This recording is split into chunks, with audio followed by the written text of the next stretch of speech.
గోవా వంటి తీర ప్రాంత పట్టణంలో 2 ఇళ్ళు కొనుగోలు చేయాలని చూస్తున్నారా? అయితే ఒకే ప్రాపర్టీపై పెద్ద మొత్తంలో పెట్టుబడి పెట్టడం కరెక్టా? కాదా? అని ఆలోచిస్తున్నారా? అయితే హాలిడే స్పాట్‌లలో సెకండ్ లగ్జరీ హోమ్ కావాలనుకునే వారు ఫ్రాక్షనల్ యాజమాన్య విధానం వైపు మొగ్గు చూపితే లాభం ఉంటుంది. ఇందులో అధిక విలువైన ప్రాపర్టీలో వాటా ఉండటంతో పాటు విలాసవంతమైన జీవనం, సంభావ్య రాబడి కూడా ఉంటాయి. పైగా పెద్ద మొత్తంలో పెట్టుబడి అవసరం కూడా ఉండదు.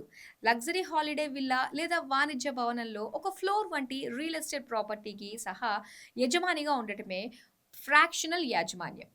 అంటే ఒక అధిక విలువైన ప్రాపర్టీ కొనుగోలు ఖర్చును కొందరు కొనుగోలుదారుల మధ్య విభజించడం ద్వారా వారిని ఆ ప్రాపర్టీకి ఉమ్మడి యజమానులుగా చేస్తారు.